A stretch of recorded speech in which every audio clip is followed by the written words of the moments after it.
नमस्ते प्रणाम, हम अजय साहनी स्टार रवा सबके हार्दिक स्वागत अभिनंदन करते हैं अपने लय म्यूजिक मूवीज स्टार पर। जी हाँ, आज आप लोगों के लिए एक आल्हा प्रसंग लेकर आया हूं। वह ऐसा है कि सामाजिक गीतों का, गतिविधियों का पूरा ताना बाना है और उस आल्हा प्रसंग के माध्यम से आपको सामाजिक गतिविधियों का पता चलेगा कि भारतवर्ष का सचमुच का महाग्रंथ कौन सा, जिसे हम ग्रंथ नहीं महाग्रंथ कहते हैं। सुनो हमारी एक पहेली, जो पूछे वो है विद्वान। अगर मैं पूछूं देश तुम्हारा, कहोगे भारत देश महान। क्या कहोगे? अगर मैं पूछ दूं कि तुम्हारा देश कौन सा है भैया, तो यही न कहोगे मेरा भारतवर्ष महान। बिल्कुल, मुझे भी बहुत गर्व होता है अपने देश पर, लेकिन कहने का है ठहर जा भाई जल्दी, क्या है प्रश्न सुनो तुम खोल के कान। चलो बताओ भारतवर्ष के महाग्रंथ का असली नाम। महाग्रंथ का असली नाम पूछ रहा हूं मैं भारतवर्ष के। हिंदू चार लपक कर बोले, गीता रामायण वेद पुराण। मैंने पूछा उन चारों से, सिख ईसाई मुसलमान, वो भी हैं इस देश के वासी, वो भी तो हैं इस देश के वासी। बाइबल गुरु ग्रंथ कुरान, उन चारों ने झांक के बोला, सॉरी हमने दिया न ध्यान। क्या बोले? सॉरी भैया, हमने ध्यान नहीं दिया। आपने क्या प्रश्न किया? हमने ध्यान नहीं दिया। हमने कहा था कान खोल के सुन लो कि इस देश का महाग्रंथ कौन है। तो अब देखिए आगे प्रश्नों का जवाब भी आएगा कि महाग्रंथ किसे कह सकते हैं आप, क्योंकि हिंदू मुस्लिम धर्म सिख ईसाई सभी है ना यहाँ। क्या बात है, क्या बात है, बहुत खूब। ये कराओके है, इसकी पद्धति भी हम आप लोगों को बता देंगे। आपने भारतवर्ष का पूरा हमें सनातन धर्म का ज्ञान जानना चाहोगे, वो सज्जन कौन थे चारों पहलवान। जानना चाहोगे वो चारों सज्जन जिनसे हमने पूछा वो पहलवान कौन थे? ब्राह्मण क्षत्रिय वैश्य तीन थे, एक था पिछड़ों की संतान। वह भी हो गया सामंतवादी, भगवा रंग का बना गुलाम।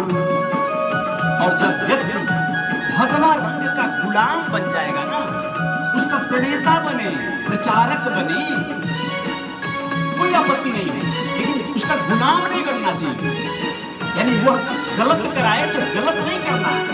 क्या करना है?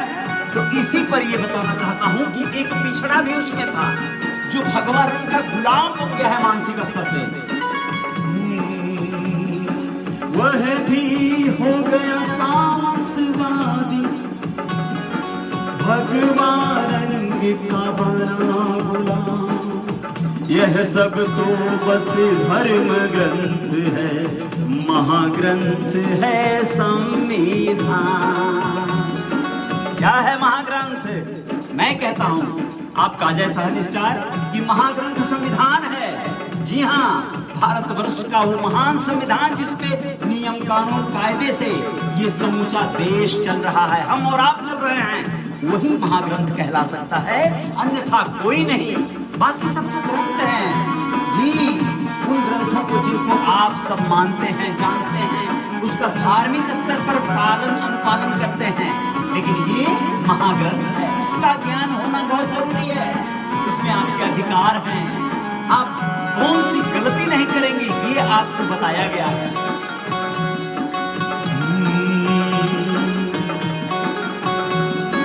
यह सब तो बस धर्म ग्रंथ है, महाग्रंथ है संविधान, जिसको अम्बेडकर जी ने लिखा, तज कर चैन सुकून आराम।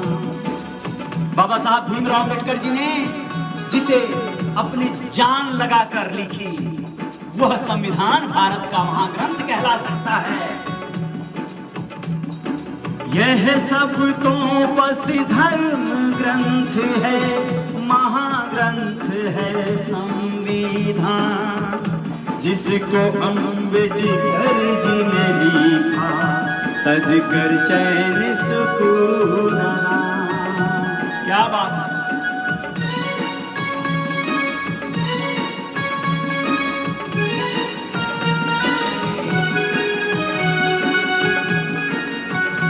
जय हो।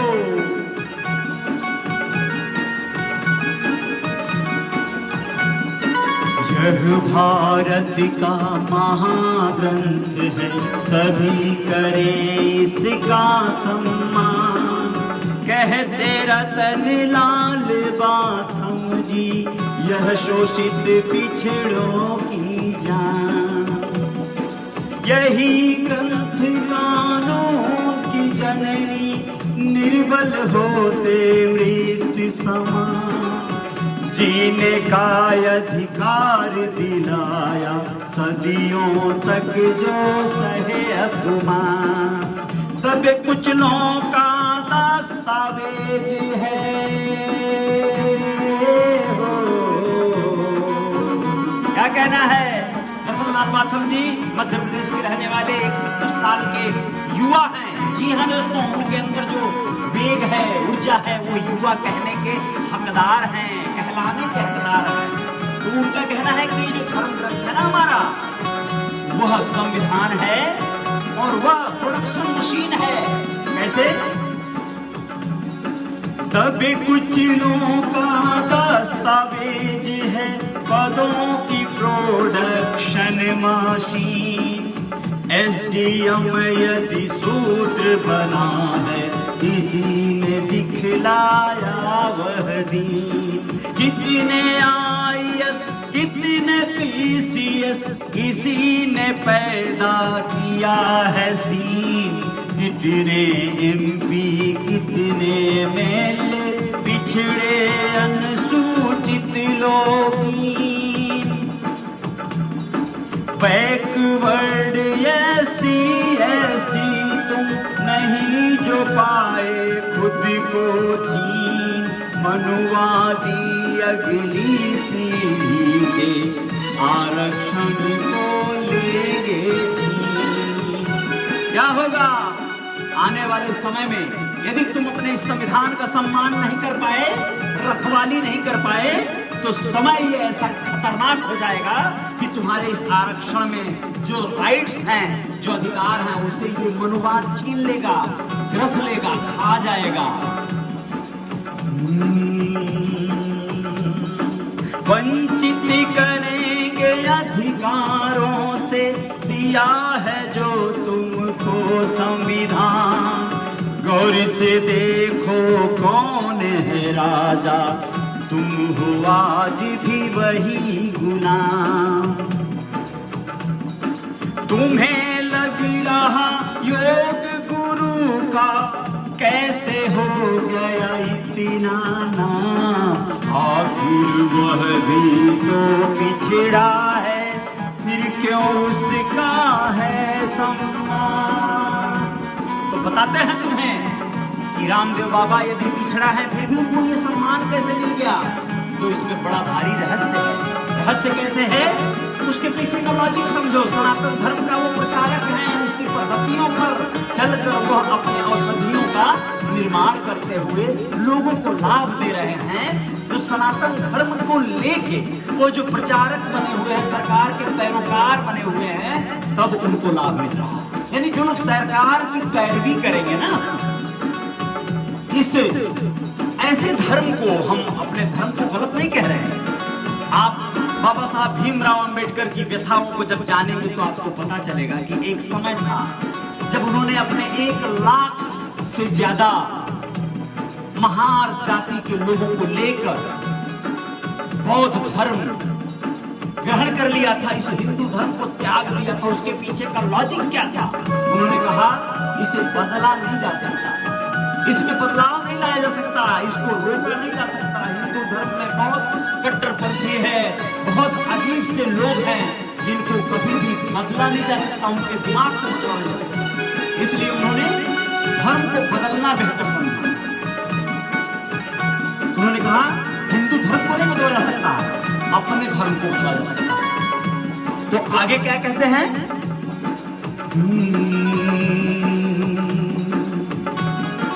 आखिर वह भी तो पिछड़ा है, फिर कहता हूँ गौर से सुन, फिर कहता हूँ गौर से देखो, उसका क्या है असली काम। किसका? बाबा रामदेव जी का असली काम क्या है? गौर से देखो। उसी सनातन धर्म के दम पर खूब कमाता है वह दाम, देता है सरकार को हिस्सा, ऐसे अनेकों हैं जयचंद।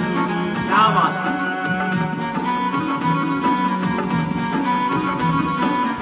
यह जो प्रस्तुति है इसको 2 पार्ट में करने की जरूरत है, 2 से 3 पार्ट में। यह प्रसंग है, इसे आप लोग कल भी सुन सकते हैं, हर दिन सुनना होगा ऐसे दस्तावेजों को।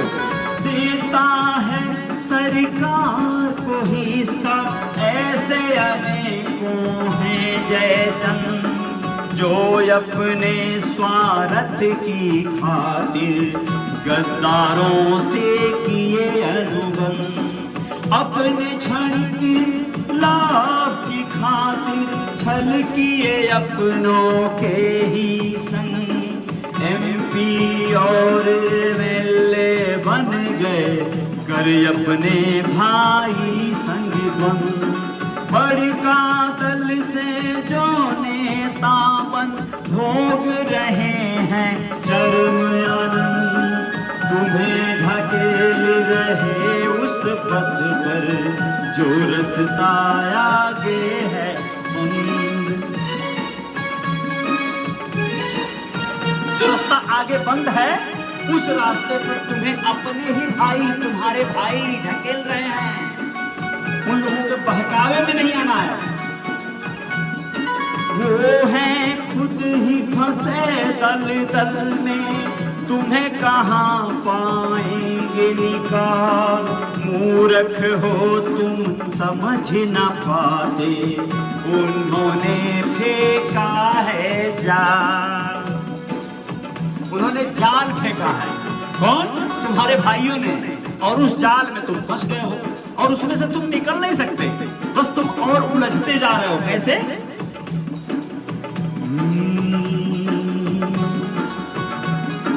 बन के आते हैं वो शिकारी, यही है असली संघ का काम। बड़ी आबादी है पिछड़ों की, फिर भी है वह क्यों बदहाल। पिछड़ों की आबादी इतनी बड़ी है फिर भी वो बदहाल क्यों है? यह बहुत सोचने वाला विषय है। आबादी संख्या के मामले में ज्यादा है फिर भी पिछड़े हैं, परेशान हैं, क्योंकि उनके स्वार्थी नेता अपनों को ही करते हलाल, टिकट मिलते ही भूल जाते अपनों के हित वाले सवाल। भूल जाते हैं वो, टिकट पा गए बड़ी पार्टियों के, भूल गए भैया हमारे समाज के लिए क्या सवाल पूछना था पार्लियामेंट में जाके, विधानसभा में जाके, और तब परेशानियां शुरू होती हैं। टिकट मिलते ही भूल है जाते अपनों के हित वाले सवाल, इनका सिर नहीं उठने वाला, लद गया इन पर है एहसान। इनके सर पे एहसान का बोझ लद गया है, इनका सर उठने वाला नहीं है भैया। भूल जाओ, वोट दे दिए, तुम्हारी जिम्मेदारी खत्म। अब तुम बस झेलो इनको, सजग होना होगा, जागना होगा। इनका सिर नहीं उठने वाला, लद गया है इन पर एहसान। इनको अपनी कुर्सी प्यारी, जिंदा नहीं है स्वाभिमान। इनका तो कल्याण हो गया, भले हुआ सबका नुकसान। संविधान ने इन्हें दिलाया था यह पद गौरव सम्मान। उसी की मर्यादा ये भूल गए, करने लगे उनका गुणगान। जिन्होंने संविधान की हत्या करने का है बनाया प्लान। सबसे पहले इन्हें भगाओ,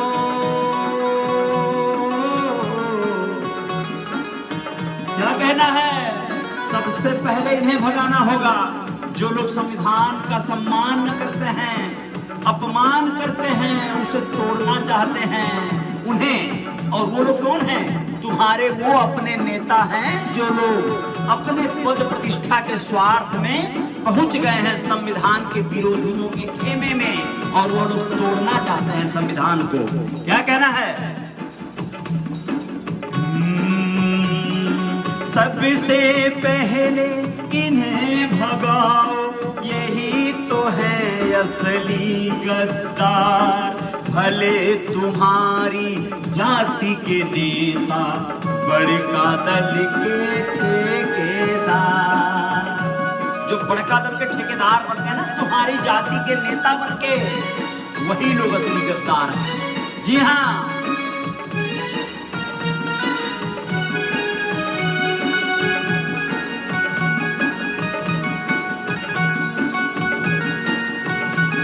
साहनी जी देख रहे हैं, धन्यवाद। सबसे पहले इन्हें भगाओ, यही तो है असली गद्दार। भले तुम्हारी जाति के नेता, बड़का दल के ठेकेदार। बड़का दल को कौन चलाता?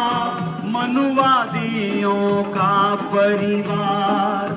जो डरते हैं संविधान से, वरना छाती पर हो सवार। तुम्हें तुम्हारी जगह बताते, तुम तिनके हो खरपतवार। शासन करना उन्हें है आता, तुम नौकर चाकर रखवार। भीड़ पे तेरे हैं वो भारी,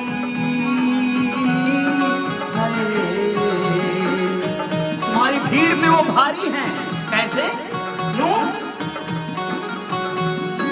भीड़ पे तेरे हैं वो भारी, वो भी नहीं अब रहे भगवान।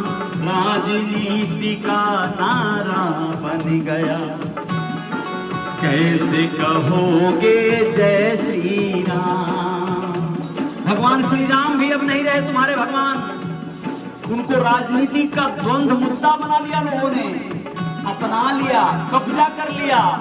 अब तुम जय श्री राम बोलते हो तो जैसे लगता है तुम भैया भाजपाई हो तभी बोल रहे हो। बाकी सारी पार्टियां गद्दार हैं, बाकी लोगों के राम नहीं रहे। राम का ये पेटेंट कराए, वो भी नहीं रहे अब भगवान। राजनीति का नारा बन गया, कैसे कहोगे जय श्री राम। कैसे कहोगे, कैसे कहोगे, कैसे कहोगे जय श्री राम, कैसे कहोगे जय श्री राम। मुसलमान के कब्रगाह से तुलना में बनते शमशान। संसद में सवर्ण सांसद पहुँचे बाहुबली अति बलवान। एमपी के विधान सभा में कितने विधायक अति धनवान। खुद को जो जन सेवक कहते उनके पास है निजी विमान। तुम्हें पता है मध्य प्रदेश के विधानसभा में ऐसे भी विधायक हैं जिनके पास अपने खुद के निजी हेलीकॉप्टर हैं, विमान हैं। क्या कहोगे आप? वो लोग कौन से अधिकार से कहते हैं कि भैया हम जनता के सेवक हैं? कहाँ सेवक है भैया? सेवक विमान से चलता है और यहाँ जनता जो मालिक है वो भूखों मरती है। इसका अगला भाग आप लोगों को कल सुनाऊंगा। बहुत कुछ है इसमें, बहुत तत्व है। इसी ट्रैक पे कुछ और भी गीतों को सुनाऊंगा। ये ट्रैक है, इस पर कुछ भी गाया जा सकता है। आप लोग इस पर बहुत सारे गीत गा सकते हैं।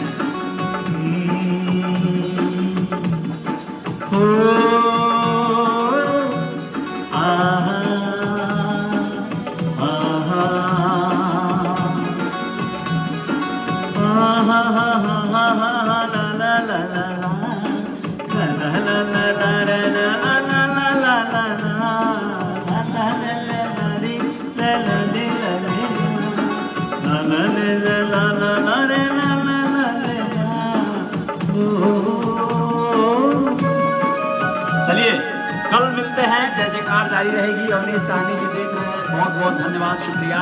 बाकी जो भी दोस्त मित्र हमारे देख रहे हैं सभी लोगों का शुक्रिया, अभिनंदन। कल मिलते हैं फिर 9 बजे और आप लोगों को सुनाते हैं कुछ नए तराने, कुछ नई चीजों को, इसी को आगे बढ़ाते हैं। और चूंकि बदलाव लाना है, संविधान आपकी जो पुस्तक उसका सम्मान करना है। जय हिंद, जय भारत, जय जयकार जारी रहेगी।